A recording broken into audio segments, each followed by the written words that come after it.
ka juzile ebe niile sewa sewa. Anyị ekene sewa sewa onye isi ọkanga onye egwu n'elu ụwa. Keki unu si wee nọdụ ndị be anyị ekene unu si unu ndewo na mgbede asọsọ na ngalaba Solid 100.9 FM ka unu si anụ unu m.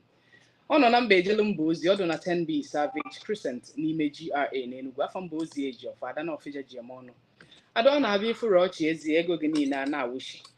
Mgbe jiri ọmarịcha ohere a na-ekene Paul nwanne m Paul nwa ajali ngara akwọ gị ya na mba tere aka nọ n'ụzọ nnata na-ekene si ekene edozi odegwo injinia ama n'ụwa niile n'ihe niile gbasara solar system na ihe niile gbasara DSTV ọ edozie ịkpọrọ anya ihe ga-adịrị na mma. Ana m ekene si unu ike na akwamozu a unu jere taden wee na-anabata ndị niile na-ege m ntị na mpaghara niile gbaa gburugburu wee na-ekwu ofu ihe dị oke mkpa n'iji obi ọjọọ wee na-ekwufi ọnụ. Enwere ụfọdụ na-abụ fakpọrọ agha asị ihe ọbụla gbasara gị ga-edoghị anya na onye akpọrọ gị asị ebe na ebe ọbụla ekwutere okwu gị onye ahụ amarịgodu very very well na onye a na onye a adịrọ na mma to the point na ndị agbata obi na ndị oyi na-eji nwayọọ amịchara ọbata inuko yara ikwute okwu onye dị otu a ma ọ bụ na onye dị otu a nọdị ya. But na like this we go dey iji obi ọjọọ wee na-akọtọ mmadụ na-ekwu ma ife bụ eziokwu ma nke abụrụ eziokwu na-ekwu ya ka ya asị na ịnọkọ o mere maka na gị na onye afọ adịrọ na mma maka na ifuru onye afọ kpụ ya asị. Oge ụfọdụ nwere ife omego oge ụfọdụ ọ bụrụ sọsọ na a na-azụ ọkụka ka ihe eji wee kpụ ya asị kpọọ onye asị nke ukwuu ihe ọbụla gbasara ya ịchọ ọzọ ịma maka ya. Bekee kpọrọ ya hate speech, Igbo kpọrọ ya obi ọjọọ. Hate speech ka bekee si no attack, insult, iji wee mee mmadụ ọ dị worthless, iji wee mee mba fadị ka ọfa maka njọ ekwutere akwụkwọ ori kịta asị onye Ebonyi steeti asịra asị ọ ya eme nwunye. That means na ijirigo obi ọjọọ wee filuo na ndị Ebonyi niile na-ezu ori. Ọkwa ala ara ọwụwọ ka ọ bụ. Religion iji obi ọjọọ na-akatọ a given religion otu a kịta ndị Boko Haram na-eme mmadụ taati anya ejiri style si na Islamic religion nwere ka ọ dị. It's not true. Or hate speech ka ọ bụ. Mmadụ nọkata o chuzuo ụzọ dị ya mma etiyekụ ya ọghọwa onwe ya aghọ gaba onwe ya aga. Ọ bụrụkwa nke Bobrisky ka a na-ekwu okwu ya. Bobrisky nke ebe ara ọghọghọ in a grand style.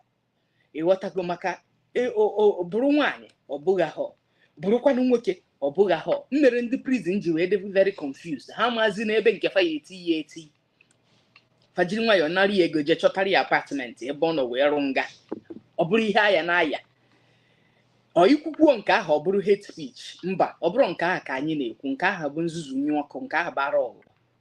Sexual orientation anọkata afọ onye na-eme ka nwaanyị agụọ ya na onye ahụ bụ homo agụọ ya afọ onye nwaanyị na-eme ka nwoke asị na ọ gay agụọ ya na ọ na-emesupe.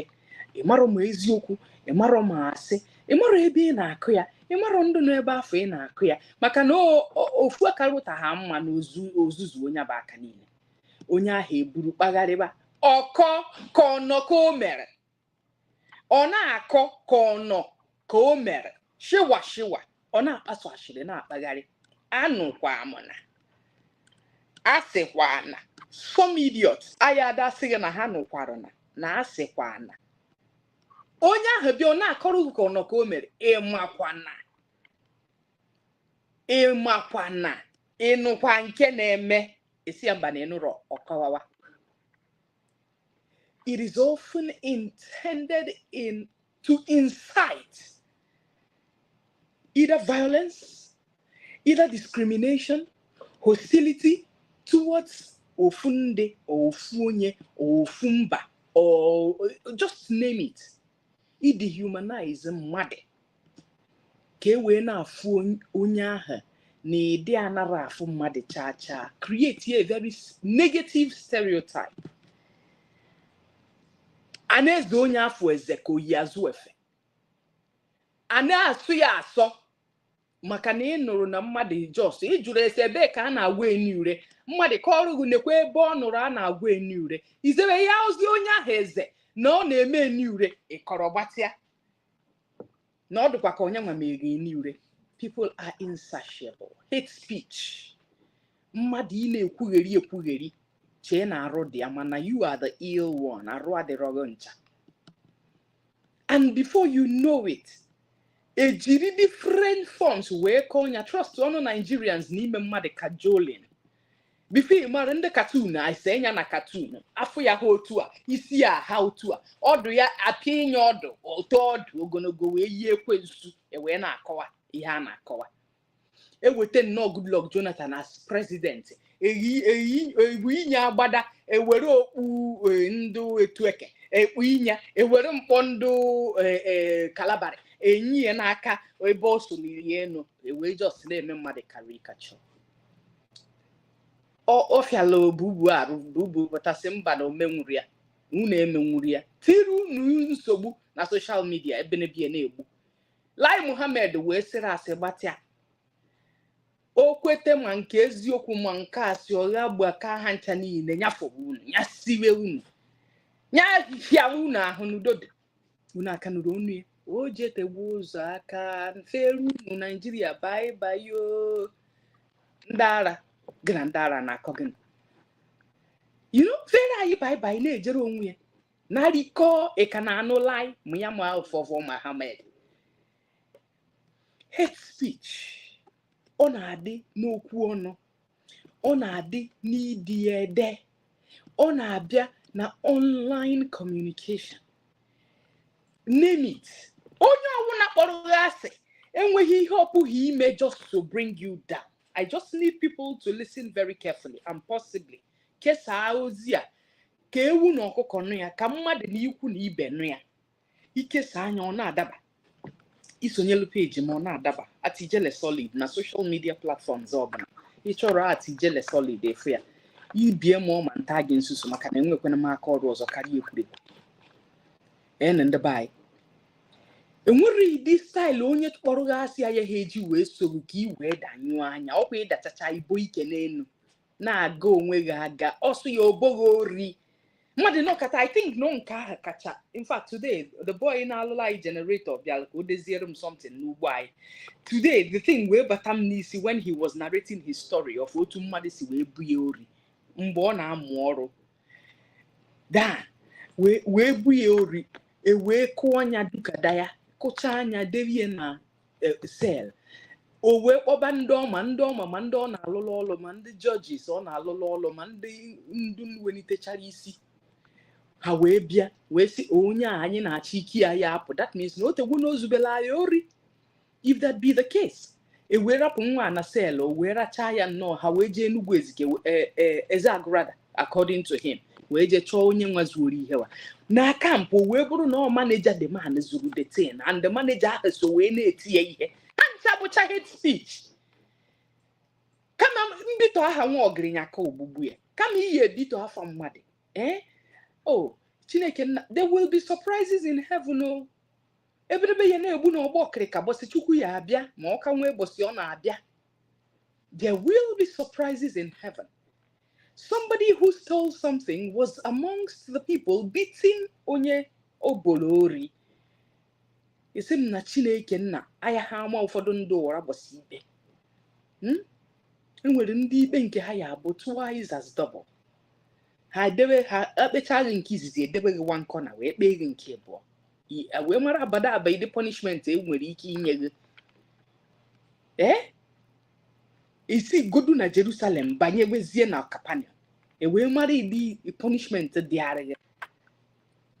Enwere consequences for hate speech, for okwu nkwugheri, okwu enwere isi na ọdụ iji ebute division, iji enye mmadụ emotional harm, iji enye mmadụ extreme cases or zaba ụgba ihe ọmarọ for nothing, act of violence for nothing. Ị na-violate right mmadụ. Enwere nke ọ na-ahụ ekwucha emeghịta akpuchi ọnụ ga-ekwu n'okwu because it's assumed and seemingly truthful. Afọ ụmụ ka Madam anyị Ngozi Okonjo-Iweala na-echi Simon Ekpa warning very intrinsically na-asị ya nye ejikwana wee tatụ eze ebe a na-ekwu loan ndị World Bank na-enye ụmụ ibe. Simon Ekpa amara m ka esi wee kọrọ akụkọ. Somebody wrote a tweet and maybe it's a forged tweet. That's my concern. Maybe it's actually a forged tweet. Ebulu handle Simon Ekpa dee na the thing otu anụnwa. Ọ bụrụ Simon Ekpa merie ngwanghachi ekwentị ọfụma na mmanwụ na ebe eburu eje maa ya na Twitter otu aha. But you know, enwere ihe bụ propaganda. Before ịmalụ Ngozi Okonjo-Iweala isi ya baa n'ọba ekere ede. Oh yes. Yes, before ịmalụ ihe na-eme isi ya baa n'ọba ekere ede. Ọ gaba onwe ya aga. Na ego onu a na-eweta from ndị World Bank na ozikwe ndu Biafra na ka a na-enye. For goodness sakes, let's be careful what we do. Before na Simeon Ekpa reply kwa Ngozi Okonjo-Iweala. The next thing ya afụ kịta anụnwa ọfịọ n'ike na ebubo ọfịọ. That's what we're talking about. Ịchọ ha na-ekparị mmadụ inye sign ọ dị mkpa. Si bido n'otoro gbagbuo ogu ka onye ahụ wee kwadobe ọ bụ na obere dabere chebe ka ọ ya eje gotere gị ọ dabere chebe wee so ọnụ eso wee chebiri gị mgbe ị na-abịa. The consequences of hate speech, division, emotional harm, and extreme cases of violence, they're enormous. And I must list them out so that onye ọwụna nchiri m waka ọracha nwobere nga ma ọwụ 2 weeks ọ kwete na ọ na-eme. You dehumanize people. Ebonyi State sụọ asụsụ because na ịghọtara ihe ha na-ekwu, then they are against you. How dare you? How dare you? Ijua ma ha una ndishon unu bụ ndị Igbo ka unu esi na ebe pụta ndị abụkwa ndị Awụsa. How can you be saying that to a given clan, a given state? Because na ịnụrụ ihe ha na-ekwu, that means they shouldn't speak their languages. Maka na ịnụ ya oyibo onye? Who be you? Excuse people. Let them breathe. Kita anu nwe kana anu nwa Abakaliki jee na Abakaliki ka ịgbara anya gị Krismas. A na-ekwu ya ekwu. Ruori Ebonyi State ka ịma mụ nwere steeti na Anambra ka Ebonyi State. Ada emezi Igbo nwa Abakaliki. You cannot say that anymore. Maka gịnị ọ illiterate mụtara graduate. O maghị ejidegwa Ebonyi sachaa ha kwocha ha mee ha na-enwuza n'ụwa niile. Ngwa jezie kwuo ụdọ EDC transformer dị nso jee bie nye ọma ka itido. Mmadụ nọkata o were ọnụ ya incite ya violence. Incite ya aneze ụfọdụ eze stereotype.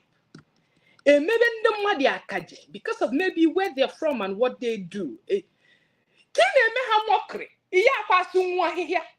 Ukwu gbajichakwara gị, aka agbajicha agụ, azụ gbajicha gị. Ihe etukwu nwa na hukpuru a na-asụ ahịhịa. Ọ ka bụ onye Ebonyi ka iyi akpọ ka o nyere gị aka kọọ ihe. Maka ha ama akọta ihe. Ji ha ka ị na-eri, iricha nke Ọnịcha, ị bịa rie nke Ebonyi. Yes, because all turn by turn.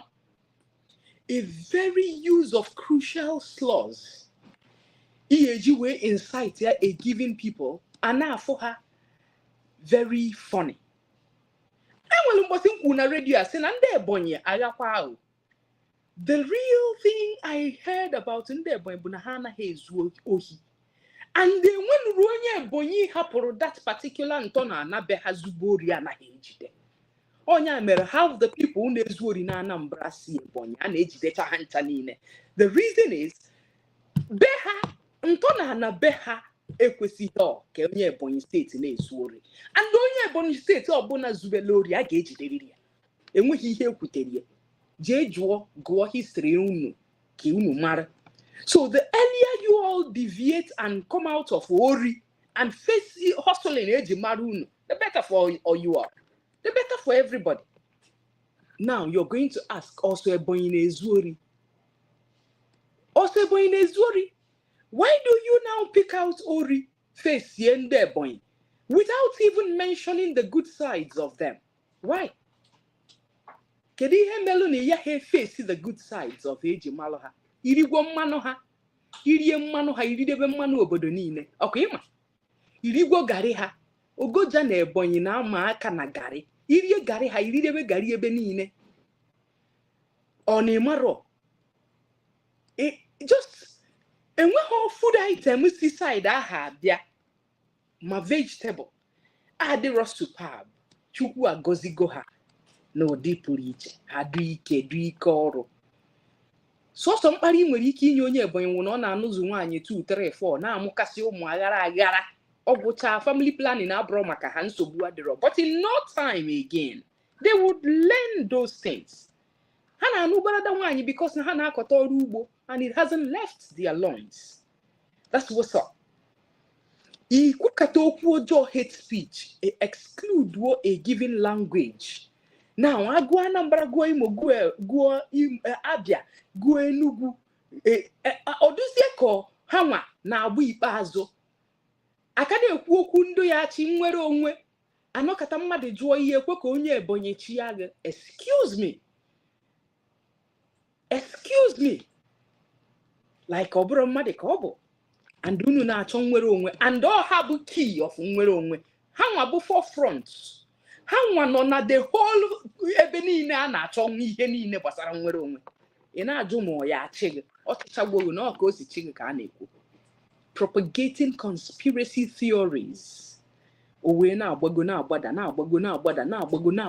ana m afọ ihe unu na-ede Fidelia Ebere nne ndewo haters will not do anything but to bring you down. But one thing is, if your heart is pure, it will only take a while and it must backfire. Ndewo Fidelis. Dalo. Oluchukwu Darlington say, fear those media warriors employed on social media, mostly X, to fight Igbo tribes. Those boys can do anything to tarnish the image of Igbos.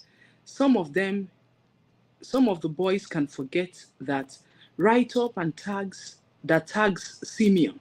I am not Simeon's supporter, but fear those people fighting Igbo people. But that's what it is. That's what we're saying. Propagating conspiracy theories.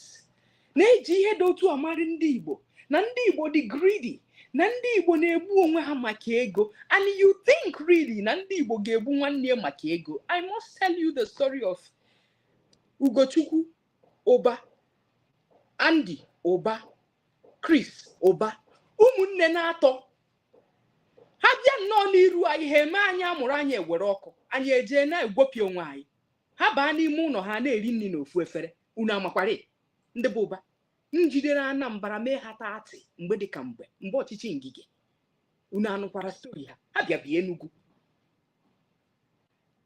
mana ite na ha na-ese okwu Oyo isi okesi nke agbago na PDP ọ na-ewere ezi ọnọdụ Andy agbago na APC na-ewere ezi ọnọdụ Chris anọdụ agụ ọvọkara saịda otoro gbagbukwe unu ihe anyị ọhashiarizm onye nyụọ aṅụ ọgbagbunyuo ya anya.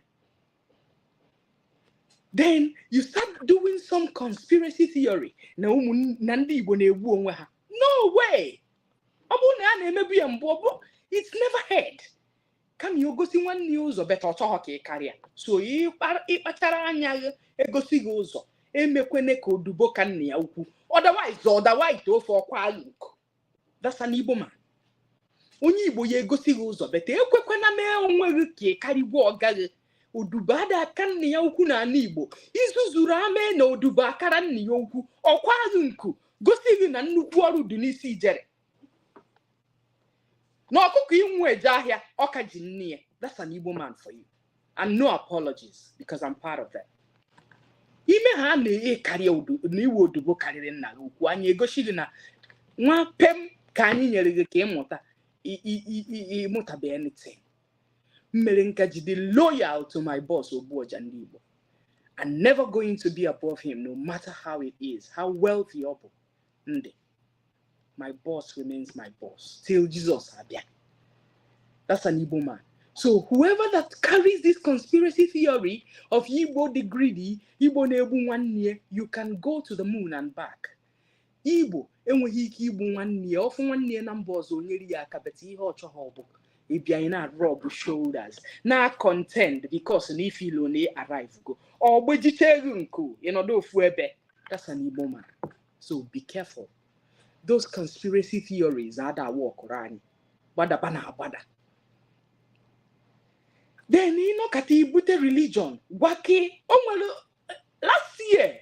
Gwada eme na Facebook ndị ụka na-ewenite anya saida ndị dibia na-aga nite anya saida ma ndị sisi butere ha ozu na mortuary ma ndị si na ndị dibia enweghị ihe ha pasara ma ndị amụma si na ha resurrect ndị nwụrụ anwụ. For goodness sakes, those hate speeches, are they relevant? Are they relevant? Totally irrelevant for me.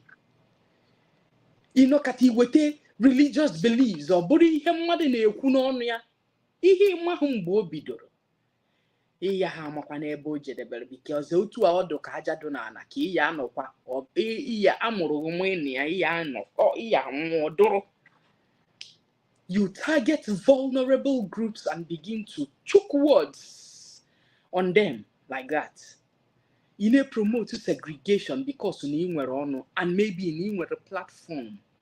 E.g. victimize people. Remember, mgbe SARS na-ewu SARS mere na party ha adịghọ n'ahịa jide ụmụ mmadụ na ọkụzụ SARS na-egbukpọrị Peter Obi na-achị mgbe nwa. Nothing happened. Nothing happened.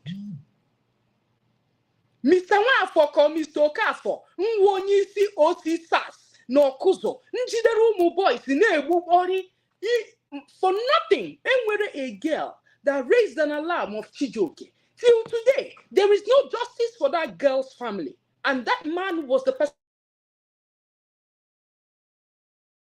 who happened. I hear Jizima the man. And the man, now they say he's from Ebonyi. He's not even from Anambra State. I hear Jimakakita and Okona Akowe Kopwanya. We're not going to not only mehe kamara we bara yoba. Kamana ekenerim chukwu n'ụwa n'ikonye jiama ka chukwu jiamaria. By now that he's retired, ya hara humura abani dinara na mechi anya ndị niile o gburu a na-eme apịa otu aha ka ndụ ya yado. Even though it was in line of duty in the course ka Anambra wee do mma, but ha jizi wickedness wee gbukpọrọ ya ndị ụmụ mmadụ for nothing. Onye hate ewu ojiri nwayọ kpọrọ police befi na-eme.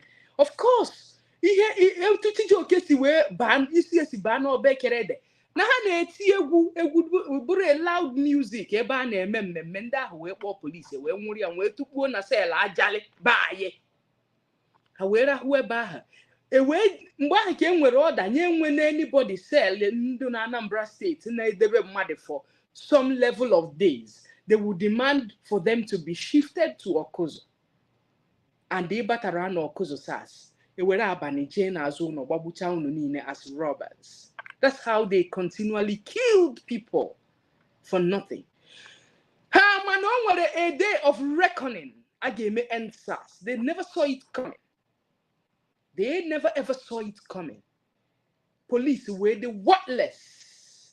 We need a reorientation of the Nigerian police force. A day police got they worthless as a job. That's how hate speech will be. Fondo ne segregate ne with the you kept killing people's children. Mandu nwere ihe ha mere wọtụrụ ọnwụ ma ndị enwero egbucha isi ha ncha niile. That lady did a one-man march na Abuja in 2019, 2020, I can't remember the year, but she did a one-man march for like 10 days.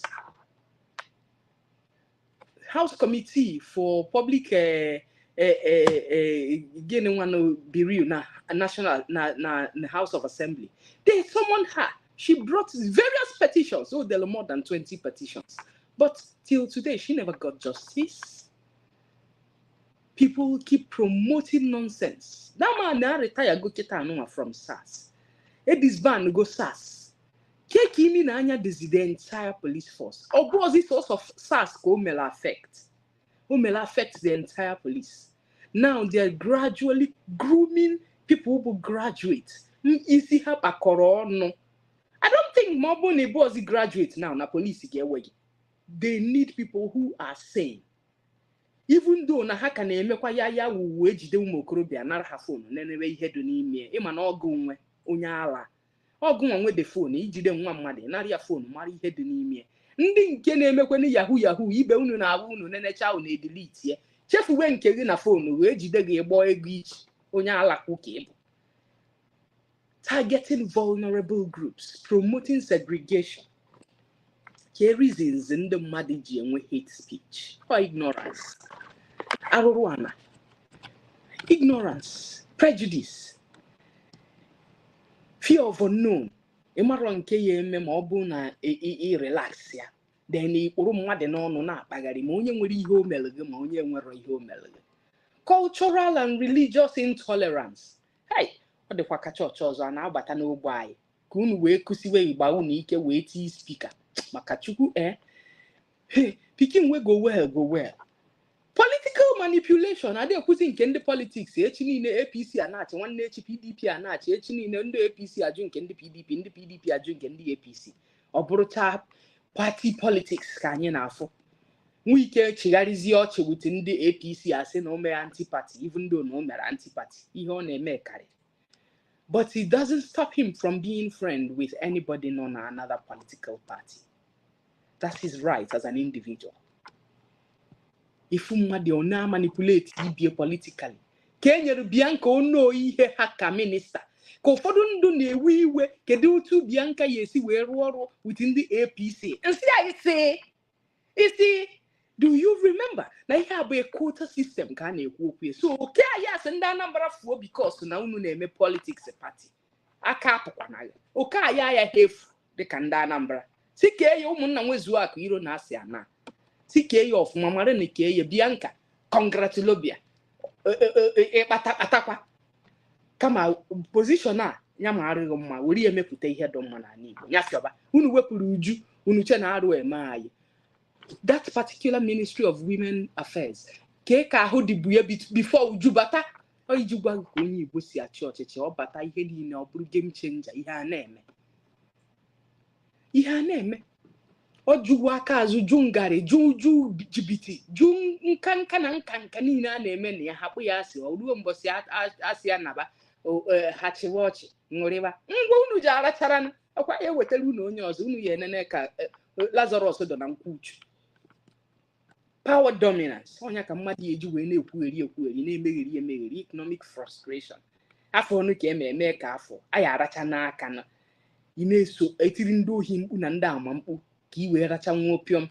Ị na-ebugharị misinformation na propaganda ka e wee sị hey na story gị na-ada ụda but you're sharing nonsense, very untruthful things. Mmere eji international communities eji wee wetala anyị fact checking items anyị ji eme fact checking.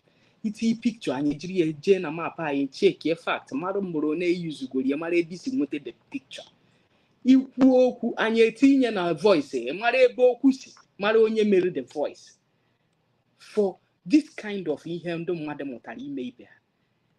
Then ụfọdụ bụ ndị mere ihe historical grievances ndị nna ha mere anyị anaghị anụ ha nwụmuleri na agụleri ha evuru war bakwute ụmụ Gen Z esend ọdọ ụmụ Gen Z na-atapụ chicken na-atapụ chips unu na-akọrọ onwe unu were na-ebu unu na mma unu deziga n'akụkụ anyị na-anụ onwe anyị eru unu na-adụ.